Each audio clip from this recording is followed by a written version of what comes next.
All right, welcome back to BadgerBlitz TV, your Rivals.com destination for all things Wisconsin athletics. Once again, I'm Matt Perkins, back with John McNamara, publisher of BadgerBlitz.com today to talk, a bit of a wild weekend, a commitment kind of out of nowhere for 4th of July, a little present for Badger fans on Independence Day. Always nice to steal one of the best players from the opposite state of Minnesota. But anyways, we're going to talk about that and a lot more. John, great to see you as always. Absolutely. Thanks for having me again. Of course. Well, let's just jump right into it. I just mentioned Emerson Mandel, the big guard from Minnesota. This commitment seems to have come together pretty quickly, but the Badgers now have 5 offensive lineman commits for this class. John, how did this sort of, all come together so quickly over the 4th?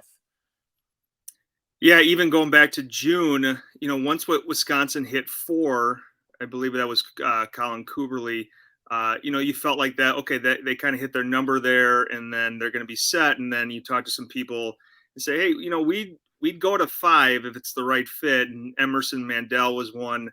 And Ronan O'Connell, who wound up at Clemson, was another one. Mm-hmm. And it's a position that they don't necessarily want to address in the transfer portal. And I say that knowing that they got Jake Renfro in the transfer portal and they got Joe Huber in the transfer portal. So obviously, they found a need with those guys and they filled a need with those guys. But I don't think they want to do that in the future moving forward if they can prevent it by getting guys through the high school ranks. So, Mandel was a guy they felt like, hey, we would take a 5th if it's him. He fills a need at guard. I think you feel very good at guard now with Corey and Mandel, and then Cooberly, kind of that swing guy to go with Jensen as a tackle, Haywood as a tackle as well. So it's a position where in the spring, I think people had a lot of questions and maybe some criticism, but I think they finished awfully well there. Mandel was a guy that Clint has talked about is probably in line for a ratings bump. Clint wasn't super involved with the most recent, rankings and ratings and all that because, he just had a baby. So, but, if you listen to him from a past podcast on here, past shows with you, Matt, he's a kid that he loves. He put the film on. He's nasty, and he's athletic. He bends. He does a lot of stuff really well from that guard position.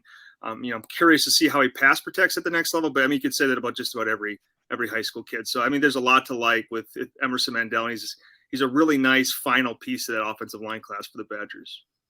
Yeah, and I think it makes, those 5 guys actually fit together pretty well as a unit. If you look at it, because Ryan Corey's mentioned that he's been recruited as a center and he's going to come in as a center, which you slide Cooberly to guard, which I think personally he's more of a guard than he is a tackle. When I with my not Clint level knowledge watch the film, but I see this as a complete line class, which I think is something that's interesting. I think we've seen it 1 or 2 other times in the past 20 or so years where they brought in 5 offensive linemen, but it's rare. And you mentioned those transfers. They're not really transfers when they were coming from Cincinnati. Like it's, True. I don't really consider that, as a typical portal transfer, grabbing a guy from wherever, LSU or Arkansas or something like that. So, I think that this is a really interesting point in the Badgers 2024 class. If he gets bumped up to a 4-star, we're going to see, a class that is, shorter on numbers than a Minnesota, but the quality, the average rating is going to be one of the highest, I think, in the history of the program. So I'm interested to see how that goes. A couple of those guys that could push that number up are Darian Dupree and Anello Lafele. I think I'm saying that correctly. I hope I'm saying that correctly. But what is the latest from these guys? I think Dupree just announced he's going to be committing here on the 8th, right, John? I have the 7th in my head, but it could be the 8th. It's the 7th or the 8th. It's one or the other. Either way, this will be out well before that. Good. What's the latest? What's the latest with him? What are you hearing, and why now? It seemed like he was probably going to extend his recruitment out into the fall. Do you know why he is announcing now? Yeah, That's a good question, and that's not one that I guess I can give a great answer to, because I did think that from what we were hearing in June, this could potentially drag isn't the right word because it like implies that it's something on his end, but it's not. I should say it would just continue on a little bit longer because I think he was doing his due diligence and looking at a lot of his current options, and then there were some certainly, and there I guess there still could be future options on the table for him from some schools that are sniffing around and maybe want to see a little bit of senior tape from him. So I don't know. I was a little surprised when I got word. It was a couple days ago, and I tweeted it out right away because I didn't know if anyone had it out there that he was ready to decide. I think that from a Wisconsin perspective, he's a guy that I think he's felt very good about Wisconsin going back to March or even April. And I think that at that time, if he needed to decide, it would have been Wisconsin without a doubt. And I think he felt very comfortable about that. They got him on campus for an official visit. That went extremely well. So, Wisconsin's been there for a good chunk of time. That's a school he knows the most. Feels very comfortable there, and certainly that's the place where I anticipate he'll wind up at on July 7th when he makes the announcement. So, maybe a little pressure there. He sees a kid like Dylan Jones popping on campus and getting Atuka's committed already. That's maybe leading into your next question. Would they take 3 running backs? And I don't know how you could turn away Dylan Jones later this month if he wanted to commit as well. So that is certainly something to, I can't say that with certainty because there's dominoes that still need to fall there, obviously. But that's certainly something that will be interesting if a first-year position coach like Devin Spalding can get 2 4-star kids in a bowling ball, like getting in a Tuca in this class that looked reflects awfully well for year one in the program. And I would say on top of that this is the rare year where you could take 3 running backs. They're going to be thin. Like they're going to be really thin, assuming Braylon Allen goes pro, which by all projections, looking over at ESPN, they've got him as the top rated running back for the class. I mean, he's going to be gone after this year unless some real fluke injury happens. So Chez Malusi's going to graduate. They're going to be carries up for grabs. Nate White, the one running back from this past class, I could see them. I sort of always imagined them getting 3 running backs, but one of them would be from the portal, someone who's more of a proven guy, an older guy who's gotten carries, whether it's at group of 5 level or even, a lower power 5 program. But 3 freshmen in a transfer isn't out of the realm of possibility either. They'll have Jackson Aker, they'll have Grover Bortolotti, they'll have Nate White, and they'll have Zach Louderman coming back. Yeah, Cade Yakimelli as well. Cade Yakimelli, yeah. So yeah, but nothing is proven from that group, right? Exactly. So, and we'll see how carries get divvied up this year. Is it Yakimelli as a third back? Is it Aker? Is it, Bortolotti, I think, is in the mix too. I don't know that it'll be him as a third back, but, he certainly had a good spring camp, and I think he's put himself in the conversation there. But that's something that you take a look and you can tell these 2 or 3 guys in this class, our top 2 guys will be gone. And like you talked about, Allen and Luke Fickell has talked openly about this is Braylon's plan to go to the NFL after this year if everything goes according to that plan. So, carries are going to be wide open, and that's a great recruiting pitch that you can give to these guys, and maybe a reason why you could take 3 running backs in this class. And they're all a little bit different. Dupree is very much an all-purpose back. Atuka is a guy that when the weather gets a little bit cooler and you need to get some yardage, you get Jeff for the and Dylan Jones, I think, is more of a traditional running back that Wisconsin's got in the past. And they've obviously had success with guys of all 3 of these skill sets there. So there's a reason why Wisconsin has a really good running reputation, and maybe a reason why they can get all 3 when all the dust settles here. Yeah, and it'll be interesting. They haven't seen anything on the offense yet this year, right? Anything on the field. So, and if they have all those guys, all 3 guys locked up going into the fall, you're not trying to prove anything. But one of the things we might see is just how many touches are the running backs getting in general, right? Everyone thinks it's going to be air raid, but Braylon Allen and Chez Malusi are going to get plenty of touches of the football. I mentioned July 8th because I was thinking about Koch Sanders, one of the other guys who was set to commit, from Bergen Catholic in New Jersey. Rutgers staying close to home seems to be a pull for him. But, I think the Badgers have a lot to offer because he's a flexible guy. Again, can play safety, can play nickel. Where do you see his recruitment heading, his commitment heading right now? Yeah, he's been a tough guy to kind of put a finger on. For a lot of these guys, it's not crystal clear, but you can kind of connect the dots and you can talk to people and they can put you in the right direction. Sanders has been a little bit different, and that's not in a bad way. I think that when we started official visits, it was Penn State.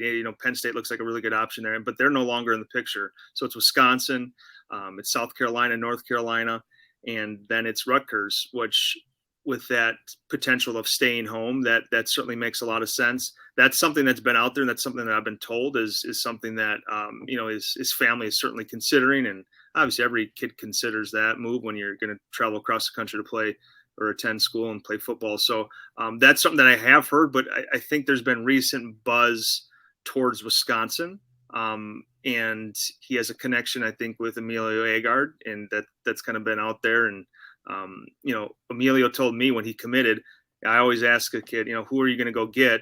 And he said, I'm going to go get Koch Sanders, and I want him to join me in this defensive backfield. So like you talked about, Matt, probably a safety if you pegged him to a position, but really versatile. I think they think he can play nickel, really good size, and a kid that just got bumped up to 4 stars as well. So, if you could close that safety room with him and Kamir Prescott and I guess the dollar option, Raphael Dunn, just a lot of kids that give you versatility and the ability to play multiple spots. And that's certainly been a theme in this 2024 recruiting class, specifically in that back end with Colin Hitchler.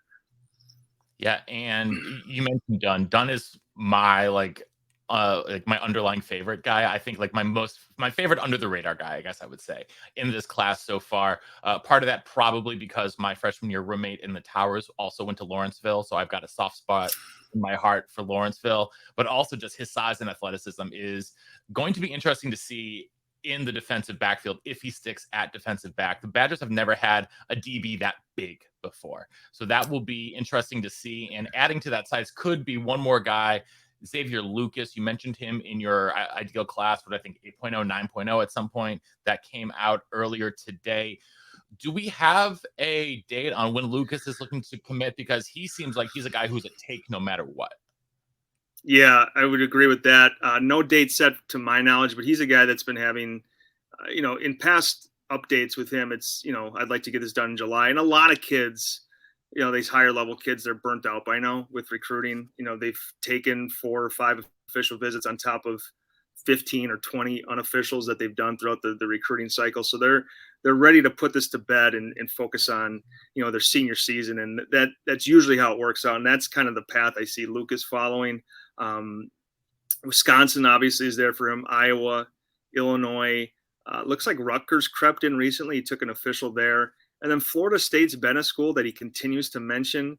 I can't speak for Florida State because I'm not tied in there at all, but from an outside perspective, it looks like they're slow playing him just a little bit. I think if they turned up the heat on him the way Lucas has talked about that school for months, that they could get him at just about any time. And maybe that could be the case in the fall if they need him. So I don't know that that's a place that he'll end up.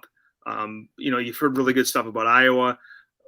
The Wisconsin, from a Wisconsin perspective, I know that, like you talked about, Matt, they will take him no matter what. If they will add him to this class. You talk about 6'2", 185 pounds, played safety a lot in high school, transitioned to cornerback, and that's where Wisconsin likes him. So I don't have a great feel about that one. I've heard rumblings about each and every school involved there. So we'll have to see, and it'll be very interesting to see where he winds up if he does indeed decide in July.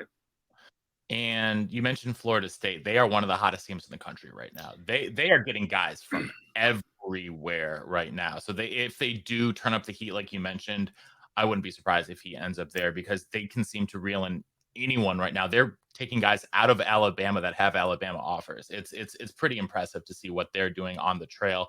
Moving a little bit forward on the defense, edge rusher, outside linebacker, Anilu Lefele, who we mentioned earlier, set for July 11th. All signs still seem to be pointing to Wisconsin for him. Whether he ends up, I'm not sure. I guess my biggest question for him is how much bigger is he going to get? And does he grow into someone who plays more with his hand down than, is he more of a situational pass rusher? Can he, drop into coverage a little bit more? Because you see most of his high school tape, he's playing on the edge. So I'm curious what you think is going to happen with him, if you still think he ends up at Wisconsin, and then sort of how he plays out as a linebacker. I think he ends up at Wisconsin. It's been trending that way for a large chunk of time, I would say, and that official, I think, likely solidified it. So we'll have to find out on the 11th just where he's going there. I do think he sticks at outside linebacker. He's pretty well put together. I haven't seen him obviously in person, but he's coming in 6'2", 6'3", 230 pounds. I don't know that he has that frame though. He's not like a big, like Heiberger. If you told me Heiberger got to like 270, I wouldn't be shocked because that seems to be what his frame is. Lafayette, he seems a little bit more compact to me. So I think he stays in that 6'3", 230, 240, maybe 245 pound range. And he plays there and he stays there at Wisconsin. Now, obviously, you don't know how these bodies can develop once they get in the strength and conditioning program, but I think he stays at outside linebacker. He's a guy that obviously, like you talked about, can get to the quarterback, a lot like Nick Herbig, but he's bigger in I don't want to say strong. He's a bigger kid than Nick Herbig is. I don't know. He's thicker. That's a good word. Yeah. I don't know if he's going to have the production and the ability to play. Because I don't know if anyone is going to have Nick Herbig's get off and closing speed and ability with his hands for a while. I mean, he was pretty special. Likely not. And I mean, not to go tell stories, but and you heard it about Herbig as soon as he got there, not necessarily maybe day one, but day 5. They're no one can block this kid.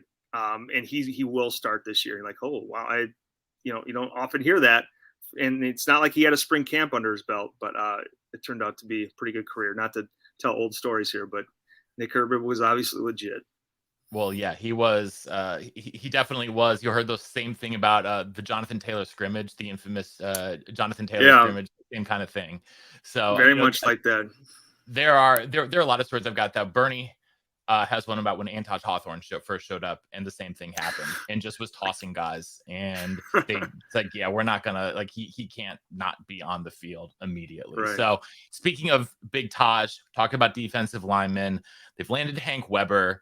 And our friends here in the den are still really mad at Greg Scruggs. He's been getting called some names, and I want to talk about defensive line recruiting in a couple different ways. Liam Andrews is obviously a fan favorite, I guess I would say. I think a lot of people like his tape, like the way that he could fit in the defense. His recruitment seems to still be moving all over the place. Penn State, I know, is involved. South Carolina keeps getting involved with these guys. Shane Beamer doing again an incredible job of recruiting. We talked about Florida State, Mike Norvell, but Shane Beamer, he landed Nichols Harbor in the last class, who is the freakiest athlete, that you are going to see. As a physical specimen, as an athlete, I don't know. People his size shouldn't run 10-3 in the 100 meters. And that's special. He's a freak. Yeah, and if you watch it for the first time, you think it's doctored. Yeah. The film, the track stuff looks so out of place that it looks like it's CGI animated or something. Mm-hmm. Yeah, it's absolutely. If you've never watched Nichols Harbor, Nyckoles Harbor, just do yourself a favor and Google his YouTube highlights, Google his track stuff, especially. That is what's really going to blow you away. So South Carolina getting in the mix for Wisconsin Badger recruits. So Greg Scruggs has landed Hank Weber. But, there's a lot of, grumblings out there. It's why aren't there more defensive linemen? It seems to be the thinnest position so far at, in this class. And I'm not going to pull. Actually, no, I am going to do it. Aaron Rodgers, RELAX. defensive line recruiting right now, especially in a 3-man front, is probably the hardest position to recruit for in the country. Lack of bodies. And let's face it, guys really don't want to plug gaps. Like, it's not really fun to be a nose in a 3-man front when you're getting double and triple teamed darn near every play. And so it's hard. It's really hard to find those guys, and you have to find and develop those relationships because they're often identified really early. You look at some of those like the big notable defensive tackles that have come out in the last 5 years. Someone like a Bear Alexander comes to mind. I mean, that those guys have the Georgia and Alabama offers since they're freshmen, so they have 3-4 years to develop these relationships. Scruggs has been in the NFL. Scruggs has been back and forth. But if you have one conversation with Greg Scruggs, you understand why he will be an elite recruiter at some point. Maybe not in this class because defensive linemen are so hard to recruit for. But just, I don't know. I'm going to pump myself up. Listen to the interview that Bernie and I had with him, and you will understand why he can. I think he is going to be an elite recruiter here within the next couple of seasons. Just might not be this one because it's so hard to get defensive linemen.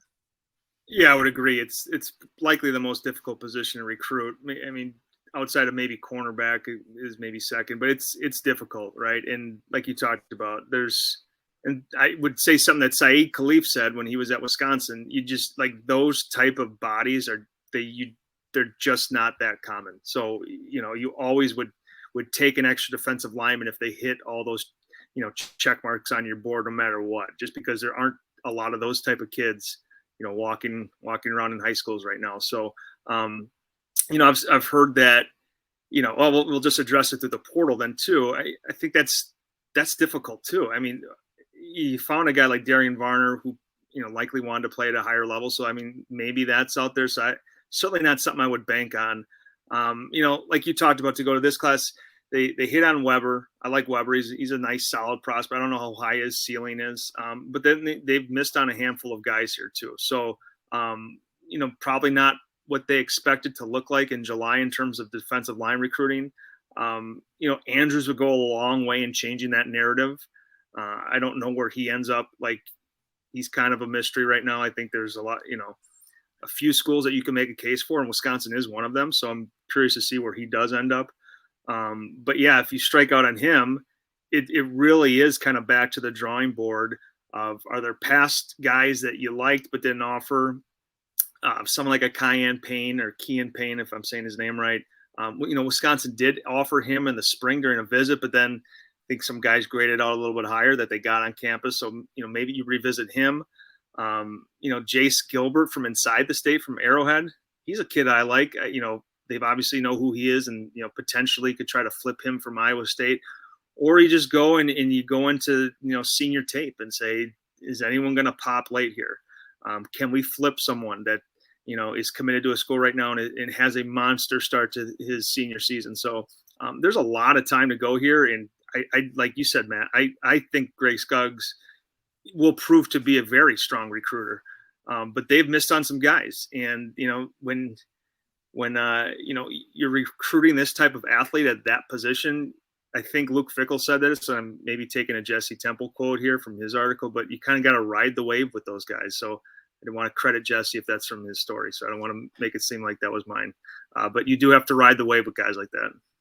Yeah, and going along with that, I mean, both things can be true. He can prove to be an elite recruiter while having missed on guys so far in this cycle. Coaches miss on guys. Everyone misses on guys. So it's a very complex problem in terms of addressing this, like we've talked about here. So I'm gonna keep reserving my judgment and giving Scruggs the benefit of the doubt right now, and just see what happens this fall, because there is some talent on the defensive line at Wisconsin that I think we will see. Especially Rodas Johnson, I think is going to have a really, really big year. And I think if you look at a guy like him and James Thompson, I think both of those guys could have, bigger seasons. James Thompson just came out, I think it was number 28 on our 30 most important Badgers for the season. James Thompson in person at Squat Fest this past weekend, as my dog is reminding me, squatted more than anyone. He graded out as having the biggest squat for everyone. And I'm not surprised. He also really likes to eat, but James, I think James and Rodas, those guys in person are real physical specimens in a lot of ways. And I think they're both going to have good years under Scruggs, because if you look at the success that Scruggs has had coaching guys like, like Quinn Williams last year in the NFL, you can see in guys at Cincinnati, and all of his stops have gotten better under his tutelage. I think you see that happen. I think, you get some guys later in the cycle, maybe like you mentioned, it is a Cayenne Payne, or maybe, I would not be surprised if, they flip someone else, a bigger name, should that success happen on the field this fall. Yeah, long way to go here, even though it feels like, a good chunk of this class will be wrapped up here by the end of July. So, yeah, there's just a lot of different options that could be out there. I mean, it could be a guy that we haven't even heard their name yet. So it's not something that I would be particularly concerned about. But, with the way the staff is recruited, I think a lot of fans have come to be conditioned to, hey, we're getting top guys and we're going to get those top guys. There's been misses along the road, but, probably more so on the defensive line. So we'll see how they rebound here. But like, to reiterate what you said, it's a difficult spot to recruit. It just is. And, Wisconsin's never had a ton of success, on the defensive line recruiting. So we'll see. We'll see how it finishes out here. Well, no matter how it finishes out, the place to be most informed is on BadgerBlitz.com with John in the Badgers Den. Still free until camp starts? That one passed. That one passed. Okay, see, you missed out. You had a chance. You had your chance. Now you missed out. A lot of people took advantage of it, though. I mean, there's a lot of new people in the Den. It's great to see, and things are not going to slow down in July. And then we're just a couple days away from Big Ten Media Days and the start of fall camps. I mean, there's no lull here. July used to be a little bit more quiet, but there's never a day that's quiet anymore. No, definitely not. I mean, we know we've got commitments coming at least through the 11th on guys that the Badgers are keyed in on. And, no matter what happens, we'll be here to talk about it when it does. So we appreciate you guys tuning in to Badger Blitz TV, visiting BadgerBlitz.com, and chatting with us in the Den. We appreciate it. And I guess until next time, we will see you all in the Den. See you in the Den.